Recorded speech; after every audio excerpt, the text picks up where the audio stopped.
My ex still thinks we might get back together, so don't post about us, she said on our fourth date. I posted one thing. A relationship status change to single. Blocked her number and moved on. She showed up at my gym a week later. I introduced her to the girl I was training with. Original post.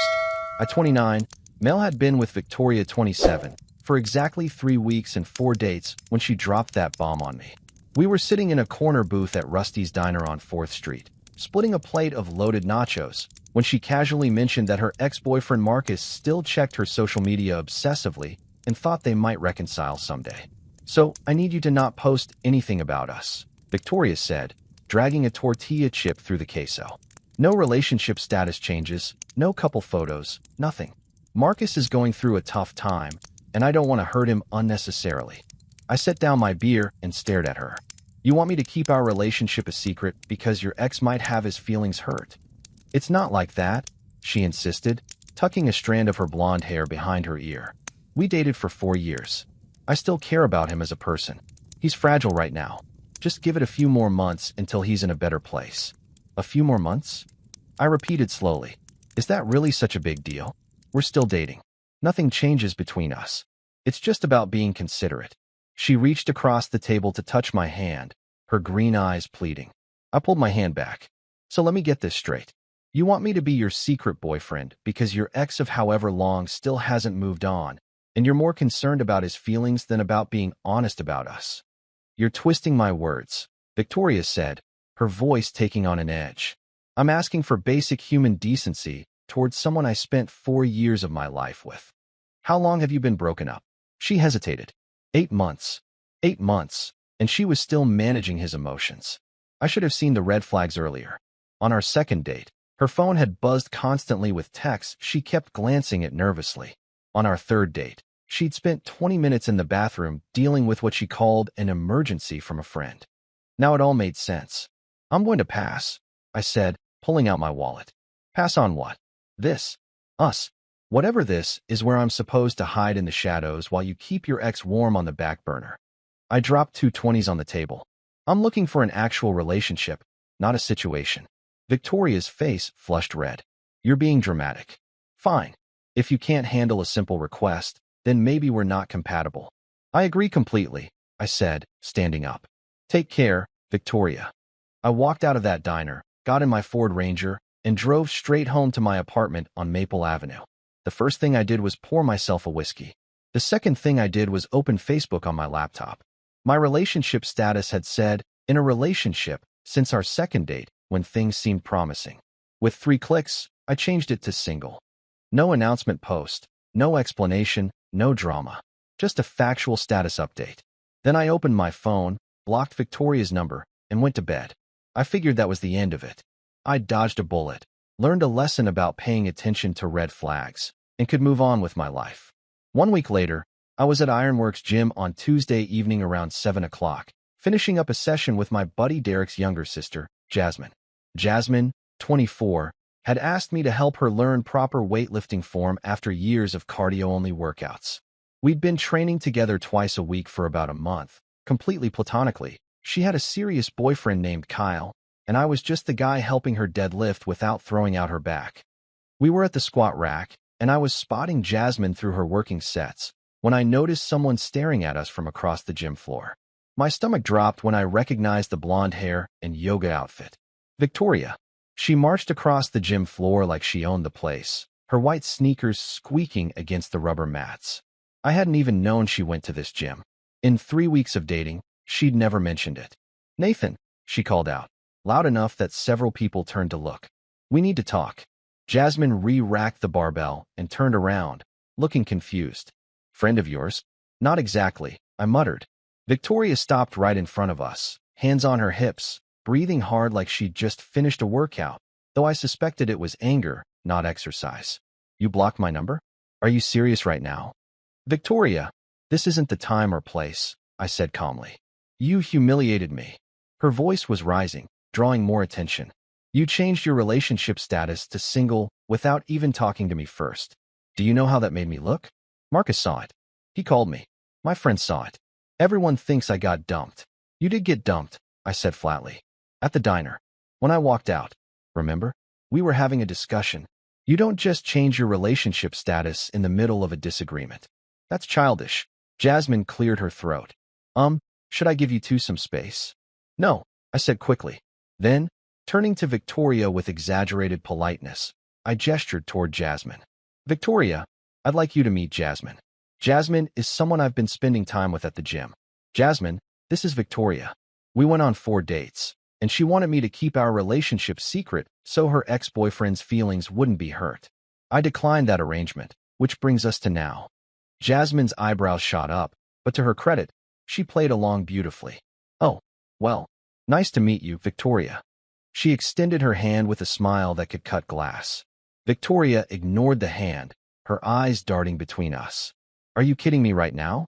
You're already with someone else. It's been 1 week. I'm single, I said with a shrug. My Facebook status says so. I'm free to train with whoever I want. Training, Victoria said, her voice dripping with sarcasm. Right? That's what this is. Actually, yes, Jasmine interjected, crossing her arms. Nathan's been helping me with my squat form and deadlifts. We're just friends. But even if we weren't, I'm not sure why that would be your business. Didn't you dump him at a diner? He walked out on me during a conversation. After you told him to keep your relationship secret for your ex-boyfriend? Jasmine shot back. Yeah, he mentioned that part. Girl, what were you thinking? Victoria's face went from red to purple. This is none of your business. You made it everyone's business when you started yelling across the gym, Jasmine said cheerfully. But hey, Nathan's a good guy, so I can see why you're regretting this. I had to fight to keep a straight face. Jasmine was absolutely roasting her, and Victoria had no comeback. Nathan, can we please talk privately? Victoria's tone shifted, becoming softer, almost pleading. I think we had a misunderstanding. I didn't mean. There's nothing to talk about, I interrupted. You were clear about what you wanted. I was clear that I wasn't interested. That's it. We're done. But I've been thinking about it all week, and maybe I was being unreasonable. We could try again, without the restrictions. I'll post about us. I'll tell Marcus it's over for real. Just give me another chance. The desperation in her voice almost made me feel bad. Almost. Victoria, listen carefully. I'm not interested in trying again. You showed me exactly who you are. Someone who prioritizes an ex-boyfriend's feelings over an actual relationship with someone new. That's not what I want. I wish you the best, but we're not getting back together. So you're choosing her? Victoria gestured at Jasmine accusingly. I'm choosing me, I said firmly. Now please leave. You're disrupting everyone's workouts. Victoria stood there for another few seconds, looking like she wanted to say more, but the gathering crowd of curious gym-goers must have finally penetrated her awareness. She turned on her heel and stormed toward the exit, nearly colliding with a guy carrying dumbbells. The moment she was gone, Jasmine burst out laughing. Oh my God, Nathan, what was that? That, I said, was a bullet I successfully dodged. Successfully dodged? Dude, you're like Neo from the Matrix with that dodge. She wanted you to be her secret boyfriend for her ex? That's insane. Tell me about it.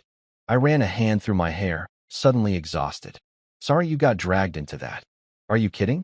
That was the most entertainment I've had all week. Derek is going to die when I tell him. She paused, then added more seriously. But really, you handled that well. You didn't engage with her drama. You didn't get angry. You just stated facts. That takes character. Thanks, Jasmine. Now, you still have 2 more sets of squats to finish. She groaned. You're a monster. We got back to the workout, though I kept one eye on the entrance in case Victoria decided to come back for round 2. She didn't, thankfully, and Jasmine and I finished the session without further incident. Later that night, back at my apartment, I got a friend request on Facebook from a name I didn't recognize, Marcus Chun. I clicked on the profile and immediately recognized him from the photos, Victoria's ex-boyfriend. Tall, athletic build, dark hair, and in every single photo with Victoria that hadn't been deleted, he looked possessive, his arm tight around her shoulders. I declined the request and changed my privacy settings. The next morning, I woke up to 3 missed calls from an unknown number and a string of text messages from a number I didn't recognize. They were all from Victoria, who'd apparently borrowed a friend's phone to get around the block. The messages read, Marcus wants to talk to you. He thinks you're lying about breaking up with me. Just call him and explain. His number is 555-0147. Please, Nathan. I need you to fix this. I deleted the messages, blocked that number too, and went about my day. 2 days later, Derek called me. Hey man, Jasmine told me about the psycho gym incident. That's wild. Yeah, it was definitely a scene, I admitted. Well, it gets weirder. Jasmine said some guy has been asking the front desk at the gym about you. Tall Asian dude, around 30. He told the staff he's your friend and wanted to know your schedule. They didn't give him anything, but they wanted you to know. Marcus. Had to be. Thanks for the heads up. I'll talk to the staff and make sure they know I don't know him. You think this is going to be a problem? I hope not, I said. But I'm documenting everything just in case. It turned out to be a good instinct. Over the next 2 weeks, the harassment escalated. Marcus somehow found my work email and sent me a long, rambling message about how I'd stolen Victoria from him and owed him a conversation man-to-man. Victoria herself created new social media accounts to try to message me. Someone, either Victoria or Marcus, I couldn't be sure, left a note on my truck windshield that read, "Coward." I saved everything. Screenshots, photos, dates, times. I didn't respond to any of it, but I built a file. Finally, after 3 weeks of this nonsense, I decided enough was enough. I called the non-emergency police line and explained the situation.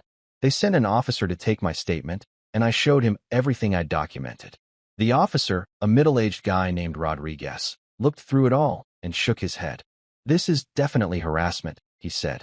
We can file a report and potentially pursue a restraining order if it continues. Have you told them directly to stop contacting you? I blocked the woman on everything after our last conversation. The ex-boyfriend I've never spoken to, and I've ignored all his attempts at contact. That should be sufficient, but I'd recommend sending one clear, documented message to each of them stating that they need to cease all contact immediately. Then if they persist, we have clear grounds for legal action. So that's what I did. I unblocked Victoria long enough to send one text. Victoria, this is my only message. Do not contact me again through any means. Do not have others contact me on your behalf. Do not come to places you know I frequent. This is harassment, and I will pursue legal action if it continues. I sent a similar email to Marcus through his work email, which he'd helpfully included in his message to me. Then I blocked them both again and waited. The harassment stopped immediately. 3 months later, I was at Ironworks again, this time legitimately on a date with a woman named Sophie I'd met through a friend. Sophie, 28, was a graphic designer with red hair, freckles, and an infectious laugh. We'd been seeing each other for about 3 weeks, and unlike my experience with Victoria, everything felt easy and natural. We were leaving the gym after a casual workout together when Sophie nudged me. Hey, isn't that the girl from the story you told me? The crazy ex situation. I looked across the parking lot and saw Victoria loading gym bags into a silver Honda. She glanced up, made eye contact with me, and quickly looked away. No scene, no confrontation, just averted eyes and a hasty retreat into her car. Yeah, I said quietly. That's her. Wow, she looks so normal. That's the thing about red flags, I said, opening the truck door for Sophie.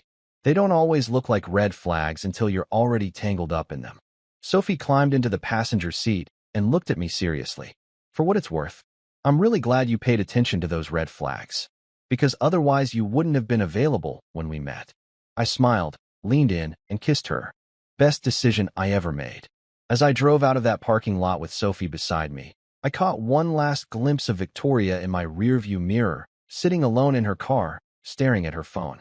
I wondered if she was texting Marcus, or if she'd finally moved on. Either way, it wasn't my problem anymore.